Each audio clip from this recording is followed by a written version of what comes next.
శ్రీమాత్రే నమః. 97వ శ్లోకం. వజ్రేశ్వరీ వామదేవి వయోవస్థా వివర్జితా సిద్ధేశ్వరీ సిద్ధ విద్యా సిద్ధమాతా యశస్విని. వజ్రేశ్వరి దేవి నివాసమైన శ్రీపురమందు వజ్ర అను పేరు గల నది కలదు. ఆ నదికి దేవి ప్రభువు కనుక ఈ నామమందు ఆ తల్లిని వజ్రేశ్వరి అని కీర్తింపబడుచున్నది. తర్వాత నామం వామదేవి. దేవి అంటే దేవి, వామదేవి సకల జీవులచే నమస్కరింపబడు దేవునికి వామదేవుడని పేరు. అతని యొక్క భార్య లేదా వామ అనగా ఎడమ భాగముగా దేవి కలిగి ఉన్నటువంటి వాడు అని ఈ నామం యొక్క అర్థం. వామదేవుడు అంటే ఎడమ భాగముగా దేవి కలిగి ఉన్నటువంటి వాడు పరమశివుడు. అతడు అర్ధనారీశ్వరుడు కనుక ఇక్కడ అర్ధనారీశ్వర తత్వమును గూర్చి ఈ నామములో మనం చెప్పుకుంటున్నాము. వామదేవి అంటే ఒకటి వామదేవుడకు భార్య అని చెప్పుకోవచ్చు, లేదా అర్ధనారీశ్వర తత్వమును కూడా ఇక్కడ చెప్పుకోవచ్చు. అందుకనే ఆ తల్లిని వామదేవి అని మనం స్తుతించుకుంటున్నాము.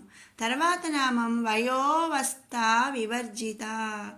సర్వజీవుల యందు కల బాల్య యవ్వనావస్థలను విసర్జించినట్టిది అని అర్థం. అనగా అటువంటి అవస్థల రహితురాలన్నమాట. మనం ముందు నామాల్లో చెప్పుకున్నాము కదండి, ఆ తల్లికి పుట్టుక మరణం ఏది కూడా లేదు, నిత్య యవ్వనంగా ఉంటుంది అని.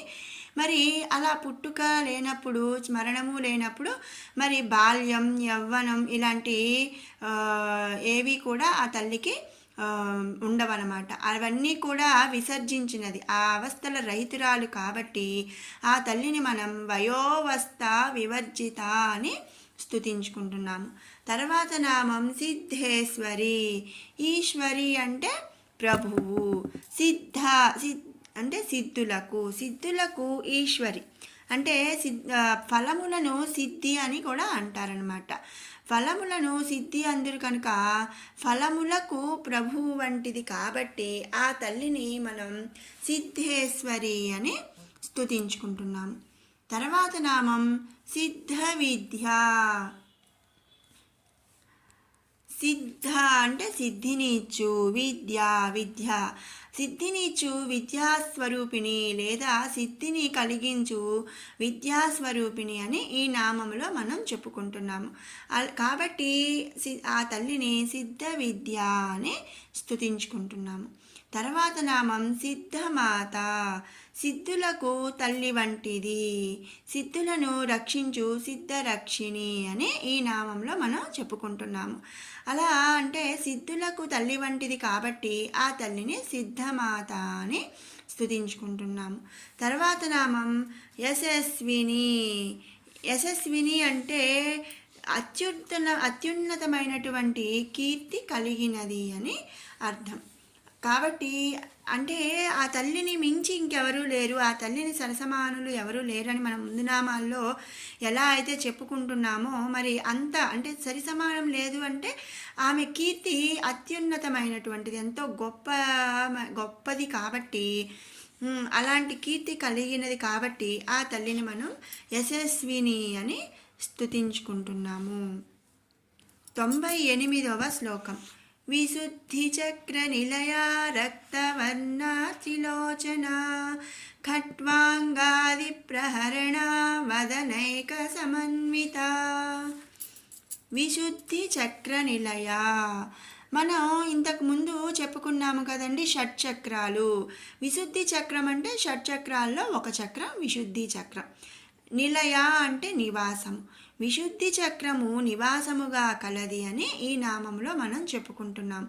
ఈ విశుద్ధి చక్రం కంఠమునందు ఉంటుందన్నమాట. ఈ చక్రము 16 దళములతో గల ఒక పద్మం.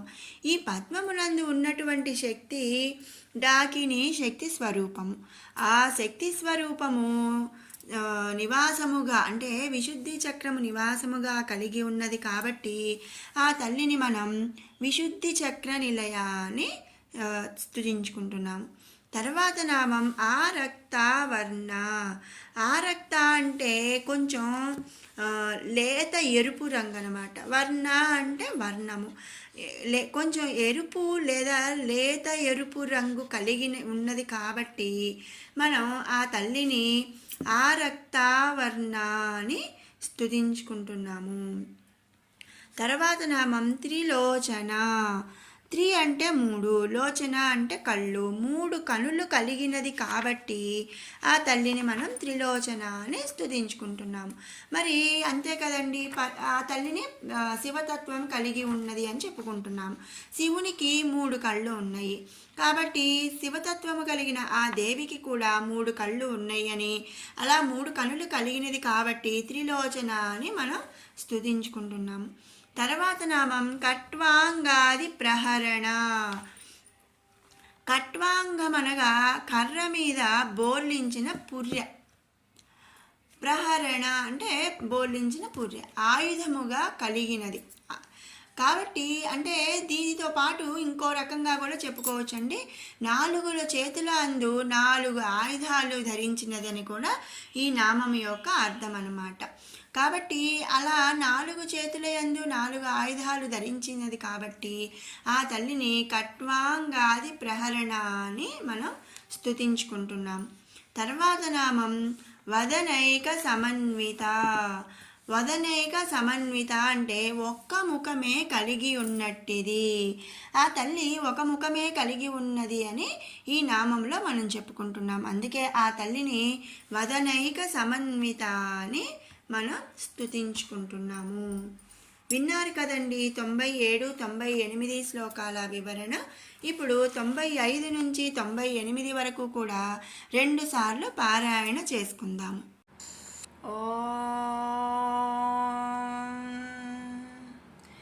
ధ్యానం అరుణాం కరుణాతరంగితాక్షీం ధృతపాశాంకుశపుష్పబాణచాపాం అణిమాధిభిరావృతాం మయూకైః అహమిత్యేవ విభావయే భవానీం.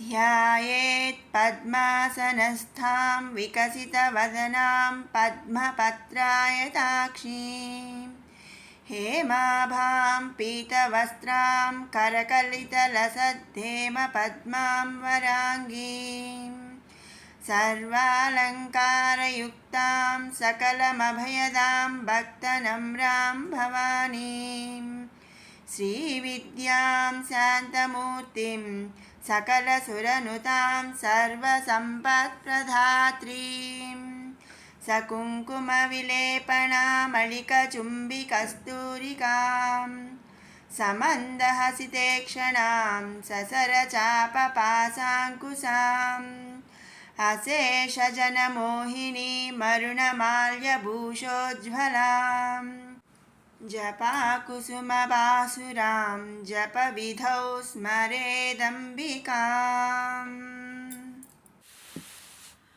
తేజోవతి త్రినయనా లోలాక్షి కామరూపిణి మాలిని హంసిని మాతా మలయాచలవాసిని సుముఖీ నళిని సుబ్రూః శోభనా సురనాయికా కాలకంఠీ కాంతిమతి క్షోభిని సూక్ష్మరూపిణి వజ్రేశ్వరీ వామదేవి వయోవస్థా వివర్జితా సిద్ధేశ్వరీ సిద్ధవిద్యా సిద్ధమాతా యశస్విని విశుద్ధిచక్రనిలయా రక్తవర్ణా త్రిలోచనా ఖట్వాంగాది ప్రహరణ వదనైక సమన్విత. మరొక మారు పారాయణ చేసుకుందాము. తేజోవతి త్రినయనా లోలాక్షి కామరూపిణి మాలిని హంసిని మాతా మలయాచలవాసిని సుముఖీ నళిని సుబ్రూః శోభనా సురనాయికా కాలకంఠీ కాంతిమతి క్షోభిని సూక్ష్మరూపిణి వజ్రేశ్వరీ వామదేవి వయోవస్థా వివర్జితా సిద్ధేశ్వరీ సిద్ధవిద్యా సిద్ధమాతా యశస్విని विशुद्धिचक्रनिलया रक्तवर्णातिलोचना खट्वाङ्गादिप्रहरणा वदनैकसमन्विता। ॐ श्रीमात्रे नमः।